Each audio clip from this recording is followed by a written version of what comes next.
자, 새해에 바라는 것들 가운데 네 번째, 가정적으로는 우리가 어떻게 우리가 소원해야 되느냐.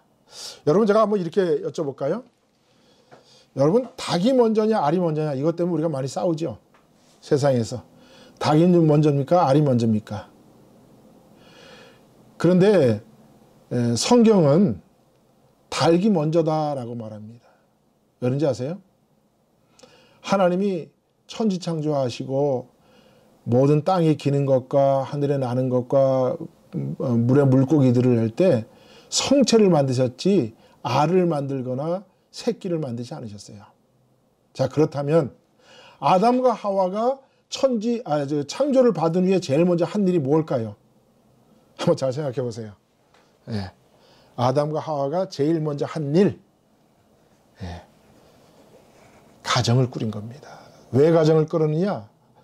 이들은 알로 태어난 것이 아니라 닭으로 태어났기 때문에 성체로 태어났어요. 그래서 이 두 사람이 바로 가정을 꾸렸습니다. 그래서 하나님이 그들에게 뭐라고 복을 주셨다고요? 생육하고 번성하고 땅에 충만하라 그러셨잖아요. 예. 아니, 그들이 만약에 아기로 태어났다면 언제 그거 키워서 언제 생육하고 번성하고 땅에 충만하게 되겠어요.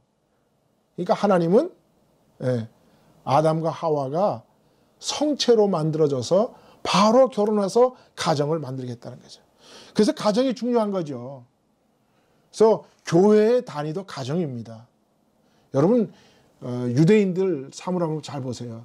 유대인들은 모든 것들을 가정 중심으로 삶을 이뤄갑니다. 우리 교회가 한 가지 어쩌면 이걸 우리가 고쳐야 되는데요. 교회가 오늘날 현대교회가 주일학교를 만들어서 가정에서 부모와 자녀들이 함께 차 타고 가서 교회 가면 헤어지죠. 교회 가자마자 헤어지죠. 그래서 아이는 주일학교로, 부모는 예배당으로.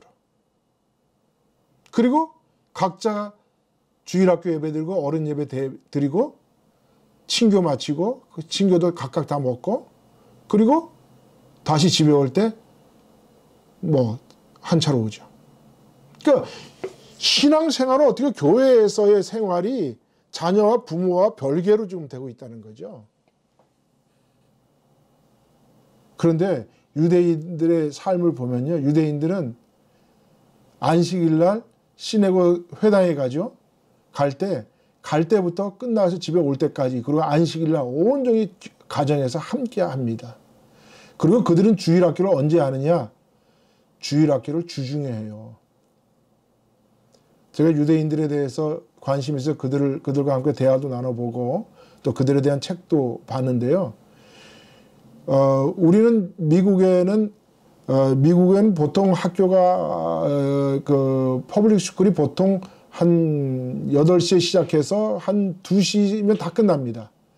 그리고 이제 아이들이 각자 스쿨버스를 타고 가든지 아니면 부모가 픽업하든지 해가지고 집에 와서 이제 홈워크하고 그리고 이제 아이들이 활동을 하죠. 근데 이제 이민자 가족들은 부모들이 다 일을 나가고 그 아이들이 방과 후에 할 일 좋고 픽업할 사람도 없으니까 교회들이 그 역할을 해줘서 애프터스쿨을 이민교회들이 많이 활성화시켰죠. 그래서 어린아이들을 학생들이 학교가 끝나면 교회에 가서 아이들 픽업해서 교회에서 애들 공부시키고 그리고 부모가 올 때 되면 아이들 집에 데려다주고 그래서 애프터스쿨이라는 이름이 만들어졌어요. 그런데 유대인들의 애프터스쿨을 제가 가서 한번 봤더니 유대인들의 애프터스쿨은 학교 교육을 하는 게 아니에요. 우리하고 똑같이 부모들이 다 일하는 동안에 아이들을 픽업해서 회당이나 주시센터에 데리고 와요. 그리고 그들이 부모가 올 때까지 뭘 하느냐? 우리는 주로 학교 공부를 가르칩니다. 그러나 유대인들은 뭘 가르치는지 아세요? 모세오경, 토라를 가르칩니다. 그리고 외우게 합니다. 그러니까 애프터스쿨의 활동이 틀린 거예요. 우리 한국 사람들, 한인들은 애프터스쿨이 주로 그 애프터스쿨에서 아이들 학교 공부를 가르치지만 유대인들은 애프터스쿨에서 주로 성경을 가르치는 거예요. 토라를 가르치는 거예요. 그래서 안식일 날은 그들이 주일학교를 따로 안 하고 부모와 함께 3, 4대가 함께 예배를 드립니다. 이게 이들이 하나로 단일화될 수 있는 가장 큰 열쇠입니다. 근데 한국 교회는 어때요? 아이들이 어렸을 때는 부모를 따라서 부모의 힘에 못 이겨서 주일학교 다닙니다. 그러다 고등학교 때까지는 그런 대로 따라와요. 대학교는 각자 아이들이 다른 지방으로 다 가죠. 또 기숙사로 가죠. 그리고 다시 대학생이 돼서 직장이 되고 부모와 헤어집니다. 자녀들이 교회로 돌아오는 확률이 극히 미약합니다. 그러니까 한인교회의 문제가 바로 여기로부터 하는 거예요. 그래서 교회는 되도록이면 예배를 함께 드려야 돼요. 3대가 됐든 4대가 됐든 부모와 자녀가 함께 예배를 드려야 세대 차가 없어져요. 제너레이션 갭이 없어진다는 거죠. 그래서 가정은 교회의 첫 단위입니다. 그리고 가정은 사회의 첫걸음이에요. 그래서 자녀들이 가정으로부터 윤리와 도덕 그것을 배우게 되고 그 다음에 사회화 되어가는 것이죠. 제가 가정을 이렇게 한문으로 보면요. 가짜, 집 가짜에다가 뜰 정자가 이렇게 있죠. 근데 그 가짜가 참 재밌어요. 한문으로 살펴보면요. 가짜가 뭐냐면 위에가 집 명자가 있죠. 이렇게 위에. 그리고 밑에 지붕 위에 돼지 시자가 이렇게 그려져 있습니다. 돼지 시자. 간머리에 돼지 시자가 이렇게 있는 거죠. 근데 그 집 가짜가 그럼 왜 돼지가 밑에 있고 사람이 위에 있느냐, 집이 왜 위에 있느냐. 그래서 이거는 어찌 보면 굉장히 이 한문은 성경적인 한문이다. 제가 이것을 한번 풀어봤어요. 제 나름대로 제가 성경 지식을 가지고 풀어봤더니 노아 홍수 이후로 아직까지 모든 땅이 질척하잖아요. 그 노아 홍수 이후로 가장 이 땅에 많았던 생물이 뭐냐면 뱀, 개구리, 파충류죠. 특히 뱀이 많았죠. 그래서 이 뱀이 밤에 사람들이 집을 짓고 살다 보면 뱀들이 집에 들어와가지고 사람을 물고 죽고 그리고 뱀이 들어오는 표시도 안 나잖아요. 소리도 안 나잖아요. 자는 사이에 엄청나게 뱀에 물려서 죽는 거예요. 그런데 뱀에게는 천적이 있어요. 뱀의 천적이 뭐냐면 돼지입니다. 돼지는요, 뱀이 물어도 비계가 두껍기 때문에 그 독이 피부로 못 들어가요. 그러니까 뱀이 돼지를 물어도요, 돼지는 아무 끄떡이 없어요. 근데 돼지는 또 뱀을 굉장히 잘 잡아먹어요. 다른 동물들은 뱀이 오면 도망가는데 돼지는 뱀이 오면 가서 잡아먹습니다. 그러니까 뱀의 천적이 돼지예요. 그러니까 사람들이 지혜를 가지고 생각하는 게 뭐냐. 집에다가 돼지우리를 짓고 그 돼지우리 위에다가 사람이 사는 집을 만든 거예요. 그게 오늘 한문의 집 가짜입니다. 그리고 사람들이 이 돼지가 많으면 사람이 안전하잖아요. 그러니까 돼지가 오늘날 복의 그 심벌이고 돈을 표시하고 왜 돼지가 많은 것이 사람들의 안전을 표시하니까 그래서 돼지가 돈의 그 심볼이 되어버린 거예요. 이게 어떻게 보면 굉장히 성경적인 거죠. 그래서 가정에 여러분 홈이 집이라는 뜻이죠. 그 다음에 하우스가 집이라는 뜻이죠. HOME 그 다음에 HOUSE 그게 영어에서 집이라는 뜻이고 가정이라는 뜻이죠. 근데 집을요 가만히 보세요. HOME 호는 아마 호모사피엔스 하실 때 아마 그 사람을 의미해서 아마 호일 거예요. 근데 뒤에 있는 미는 나지요. 나라는 존재를 안전하게 하는 데가 바로 나라는 존재를 사람으로 표시하는 데가 바로 홈이에요. 그래서 우리가 세상에서 어떠한 핍박을 당하고 세상에 어떠한 능멸을 당해도 집에 오면 우리가 편하잖아요. 왜? 집은 내가 있는 곳이기 때문에 내가 사람이 될 수 있는 곳이기 때문에 그래서 홈이라는 단어를 쓰는 것 같아요. HOME. 그 다음에 또 하우스라는 단어를 보면요. 호모에다가 뭡니까? use. 내가 가장 활동이 많은데, 내가 가장 소용성이 많은데, 거기가 바로 집이에요. 그래서 우리 집은 안전의 표시고, 평안의 표시고, 그래서 가정을 우리가 중요시 여겨야 되는 게, 오늘날 이 가정이 다 깨어지죠. 왜 깨집니까? 세상에, 아까도 말씀드린 해체주의, 이 해체주의가 먼저 가정을 깨뜨립니다. 그러기 위해서는 뭐를 내세워야 돼요? 동성연애자를, 동성결혼 합법화, 차별법, 이런 걸 만들어가지고 하나님의 뜻인 가정을 무너뜨리는 게 이게 사탄의 기본 방치입니다. 그래서 가정이 무너지면 사회가 무너지고, 교회가 무너지고, 교회가 무너지면 사회가 무너지고, 사회가 무너지면 국가가 연약해지는 거예요. 그래서 국가의 기본 단위도 개인이지만 개인이 살 수 있는 가정, 집, 이것이 그만큼 중요하다는 거죠. 그래서 집을 우리가 가정적으로 하나님의 말씀으로 서는, 그래서 그 가정이 가장 나를 사람 되게 하고 내가 가장 유용성이 있는 그런 가정을 우리가 만들어야 됩니다. 그래서 하나님이 아담과 하와를 지으시고 그들이 처음 하게 한 일이 바로 가정을 만드는 일이었다라는 것입니다. 자, 이제 마지막으로 새해에 바라는 것, 개인적으로 우리가 바랄 것이 무엇인지, 꼭 이루어야 될 것이 무엇인지를 함께 생각해보고 이제 마치려고 합니다. 개인적으로 우리가 성경에서 보면요, 사도 베드로가 이렇게 말합니다. 베드로전서 2장 9절에 오직 너희는 택하신 족속이요 왕같은 제사장들이요 거룩한 나라요 그의 소유된 백성이니 이는 너희를 어두운 데서 불러내어 그의 기이한 빛에 들어가게 하신 자의 아름다운 덕을 선포하게 하려 하심이라. 개인적으로 저는 우리 모든 사람들이 택하신 백성이요 왕같은 제사장이 되는 그런 해가 됐으면 좋겠어요.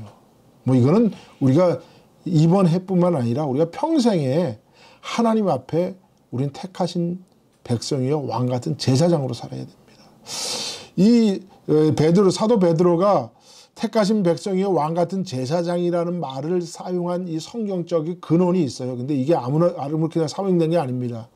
요거는 제가 다음 시간에 또 이스라엘의 왕정 제도를 우리가 생각하면서 그때 제가 설명을 드리도록 할게요. 근데 오늘은 어쨌든 택하신 백성이요 왕같은 제사장들 같은 그런 개인들이 살아나는 그런 한 해가 됐으면 좋겠습니다.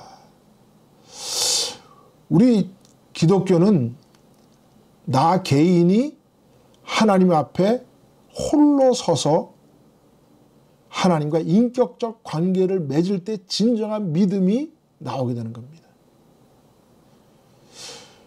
그래서 우리는 하나님 앞에 1대1로 만날 수 있는 어떠한 중보도 없이, 구약에는 중보자가 있어야 만났죠. 그 중보자가 누구였습니까? 제사장이었죠.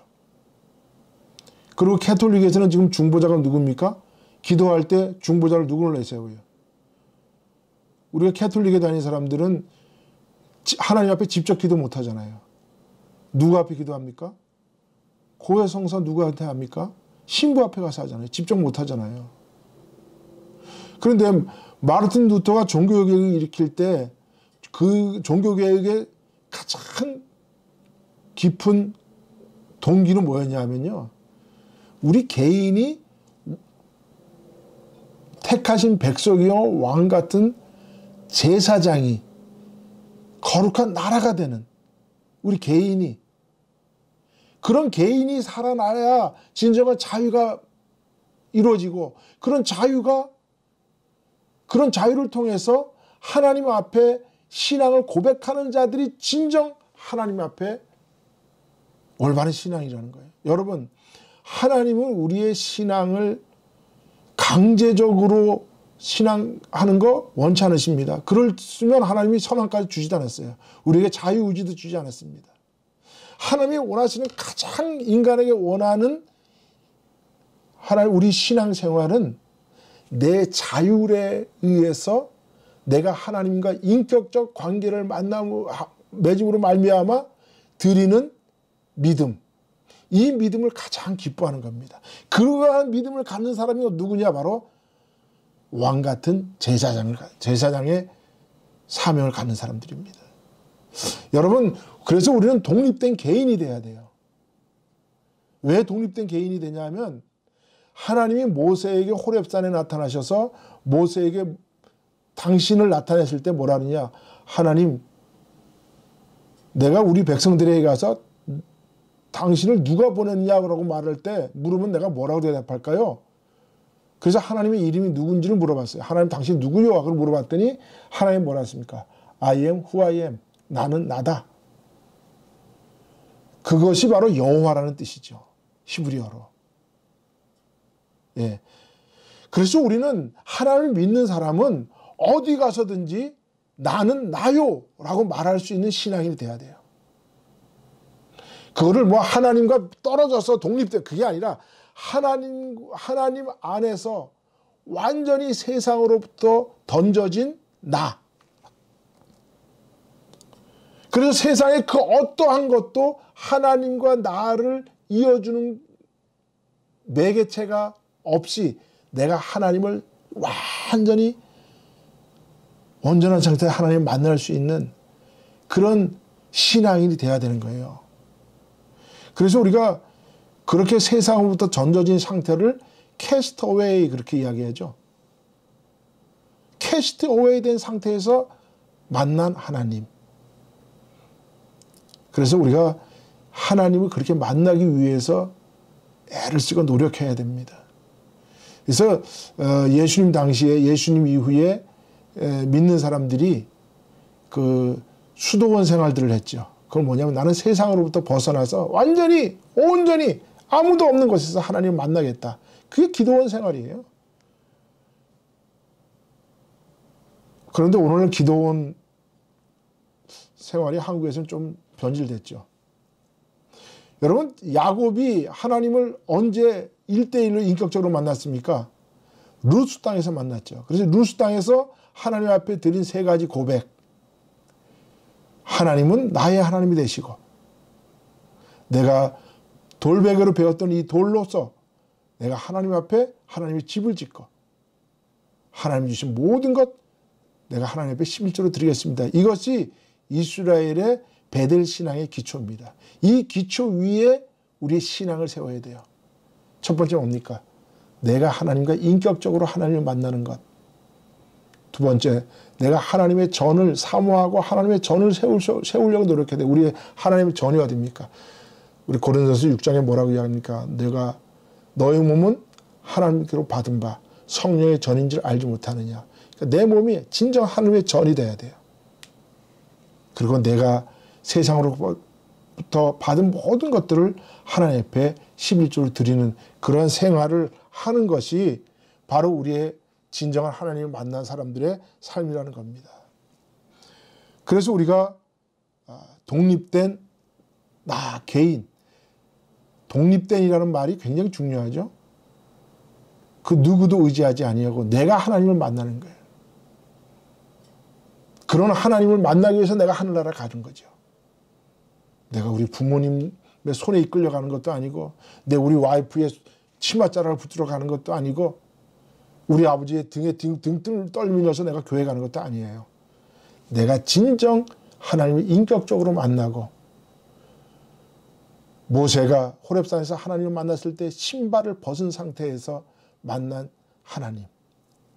그런 사람을 우리는 자유인이다라고 이야기를 합니다. 신발 벗은 모세로서 하나님을 만나야 됩니다. 그리고 루스 땅에서 만난 그 하나님을 만난 야곱처럼 하나님 앞에 고백해야 합니다. 그런 사람이 바로 왕 같은 제사장으로서의 개인적 삶을 살아가는 거예요. 그런 개인이 살아날 때 교회가 풍성해지고 진짜 하나님의 나라가 확장돼 나가는 거죠. 여러분, 아벨의 제사가 뭔지 아십니까? 우리는 자칫 잘못하면 교회 가서 나라는 것은 없고 그냥 교회 n분의 1 한 사람의 그냥 교인으로서 내가 오늘 예배 드린다가 아닙니다. 교회에서 내가 살아나야 합니다. 많은 군중 속에서 내가 살아나서 내 예배를 드리는 것이 아벨의 제사예요. 여러분, 아벨의 제사가 왜 하나님이 아벨의 제사를 받았는지 아세요? 그 인류 최초의 추수감사 예배예요. 어떻게 보면 아담과 하와와 가인과 아벨이 함께 하나님 앞에 예배드렸습니다. 그런데 거기에서 가인은 하나님 앞에 자기가 농사 짓는 사람으로서 곡식으로 하나님 앞에 예물을 드렸고, 가인은 양 치는 사람이니까 하나님 앞에 양을 드려서 제사를 드린 거죠. 그런데 하나님은 아벨과 그의 예물을 받았다 그랬습니다. 그게 무슨 뜻이죠? 하나님은 가인의 제사보다는 아벨의 제사를 받았다는 거죠. 왜 아벨의 제사를 받았습니까? 왜? 하나님이 원하는 제사는 피의 제사이기 때문에 그렇습니다. 그래서 율법에 따라 모든 사물은 피로서 제상을 받는다. 히브리서에 있는 말씀이죠. 예. 하나님이 원하시는 제사를 드려야 돼요. 사람이 원하는 제사가 아니라니까요. 하나님이 원하는 제사를 드려야 그것이 진정 아벨의 제사예요. 그럴 때 예수님이 말씀하시는 신령과 진정이 있는 예배. 오늘도 하나님은 예배하는 자를, 이렇게 예배하는 자를 찾고 찾으신다 그랬어요. 내가 오늘 교회 가가지고 우리 교인이 100명인데 그 100명으로서 예배 드리는 게 아닙니다. 그 100명 이제 내가 드리는 예배를 하나님이 받으시는 거예요. 그래서 어떻게 보면 우리가 예배론을 다시 써야 돼요. 아벨의 제사가 우리는 강조하지만 그 아벨의 제사가 왜 중요합니까? 내가 드리는 제사이기 때문에 그렇습니다. 목회자는 단지 예배를 인도하는 자뿐입니다. 그러나 직접 내가 제물을 드리고 그 예배에 참석한 사람이 누굽니까? 예배자가 누굽니까? 내가 진정한 예배자가 돼야 되는 거죠. 그럴 때 개인이 살아나고 그 개인으로 말미암아 하나님 주시는 인권이 살아나고 그 개인에게 주신 하나님이 주신 그 영성이 살아나서 교회가 풍성해지는 거예요. 하나님의 말씀이 풍성해지고 그런 개인이 여기저기서 살아나서 개인의 생명과 자유가 살아날 때 나라가 바로 서고요. 예. 하나님의 말씀이 충만해지는 겁니다. 그래서 오늘 새해를 맞이해서 우리가 세계적으로 기도해야 될 것, 바벨탑이 무너지도록 기도해야 됩니다. 국가적으로 국가의 온전한 인권을 추구하는 그런 가치 지향의 국가가 되도록 우리가 기도해야 합니다. 사회적으로 세상이 세상이 교회를 걱정하는 것이 아니라 교회가 세상을 향해서 밝은 등불을 비추는 그런 교회가 되어야 됩니다. 그리고 교회가 만문 위주에 빠져서 물질 만능주의에 빠지지 않도록 교회가 겸손해야 합니다. 가정적으로 정말 가정에서 정말 안전하고 내가 가정에 돌아와 가정이 든든히 설므로 교회가 바로 서고 교회가 바로 서므로 사회가 건전해지고 사회가 건전해지고 국가가 든든해지는 그런 가정이 돼야 됩니다. 그리고 개인적으로는 왕 같은 제사장으로 세워져서 모든 개인들이 하나님 앞에 온전히 인정받는 인격적 만남을 통해서 하나님이 모세와 같이 인정하는 그러한 믿음의 사람들이 됐으면 좋겠습니다. 그래서 2021년도에 우리가 열심히 하나님 앞에 바라는 것들 기도할 때 여러분들이 많은 하나님의 복을 받으시는 2021년도가 됐으면 좋겠습니다. 감사합니다.